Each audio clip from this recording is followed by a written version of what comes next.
Kenny Krebs started his martial arts journey at a very young age at the Wushu school of his parents. First, he learned compulsory routines from modern Wushu, Shaolin Chen and some basic routines out of the Wu family Kyun curriculum. After a serious knee injury, he realized that modern Wushu with its jumps is over for him. He then started to learn and practice Chen-style Taijiquan, first from his father. Later he also joined his father to trips to Wenxian and Zhenjiagou to learn directly from Master Wang Xian. Before his knee injury, Kenny was a successful junior Wushu athlete.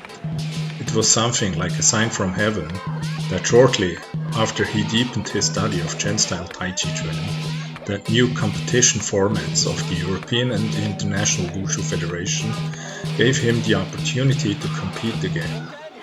He took part in several European and World Championships and was very successful with winning several European Championship titles and a bronze medal at the World Championships. Since he retired from competition, he is focused on researching and teaching Chen-style and Kyun to his students. Kenny Krebs is a coach who is trying to keep the traditional way of Chinese martial arts alive by teaching it with the original purpose of attack and defense, which means that every movement is applicable.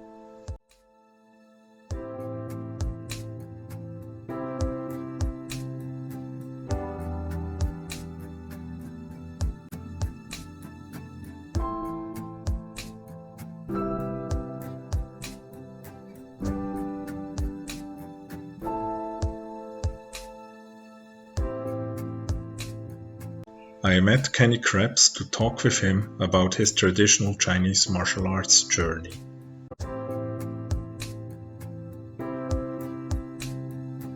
At the beginning, I didn't really think too much about Chen-style Taijiquan. I just did practice it and learned it from my dad because I couldn't do much else. So I just coped with the Chen style. But then with time, as time went on, I started to like it even more because I started to understand a little bit more about the history and the content within the traditional Chen-style Taijiquan.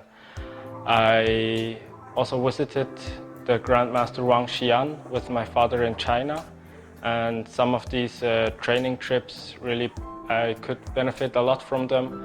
I started to understand more when I saw Chen-style guys in Zhenjiagou when they did some tuisho and even some fights. So I really did understand that there's so much more to a traditional style than only doing a taolu. And also when I was younger, when I was about 12 years old, I started to pick up some sanda.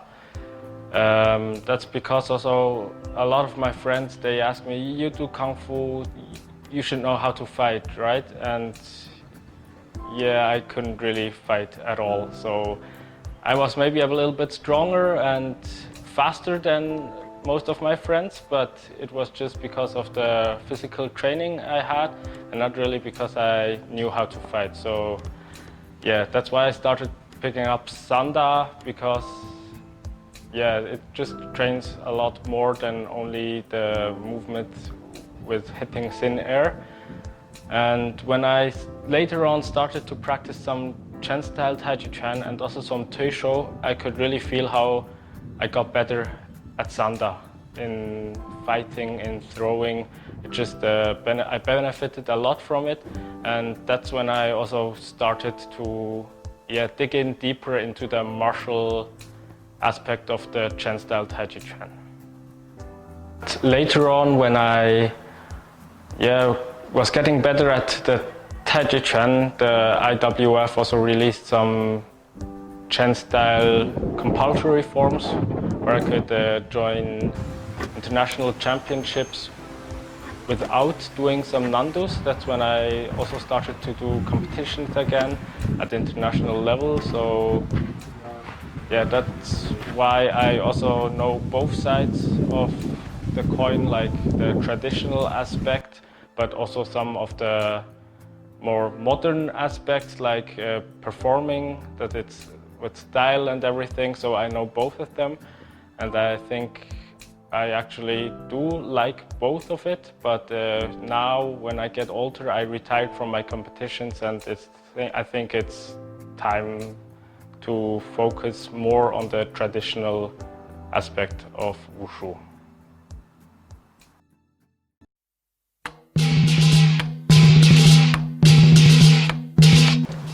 Yeah, as I mentioned before, I came into contact with Hongkin when I was pretty young.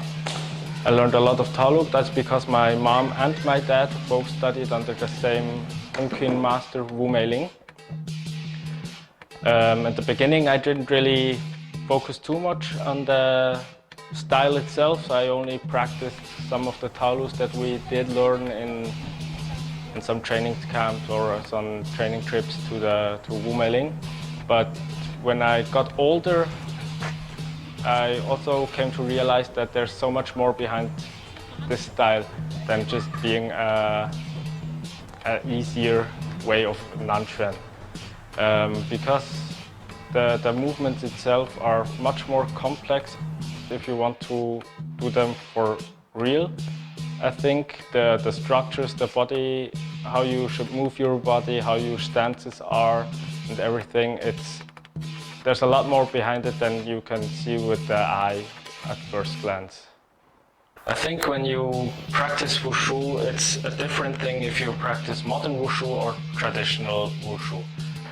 I mean, if you do the basics for modern Wushu and only did modern Wushu before, when you practice a modern type of traditional style like Chen, Chen, and all the other things, you always will do them as a modern Wushu athlete. If you really want to learn the style, like traditional style like Hongkin, Chen, Chen, all the styles, you should learn them from ground up in the way the style should train. For example, from my experience, Hongkin, I did a lot of Nanquan basics before, and I did practice a lot of Nanquan modern Wushu before. But when I went with the same approach to do the Hongkin forms, it came out pretty different than it actually should be. So if you want to learn Hongkin for real, you should encourage yourself to go to a traditional Hongkin master and learn the basics from the style itself, because it will be very much different from what you're used to do in a modern Wushu.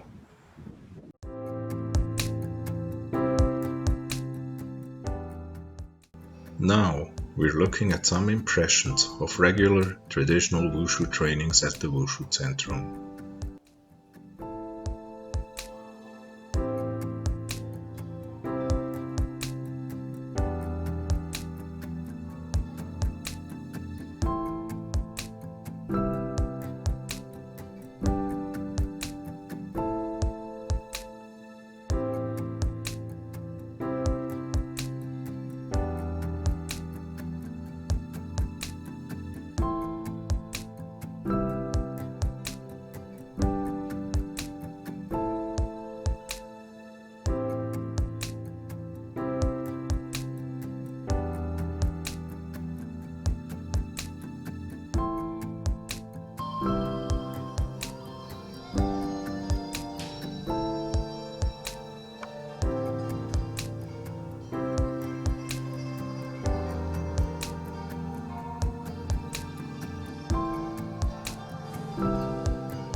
Kenny Krebs teaches at the Wushu school his parents established in the 90s and still is led by his mother.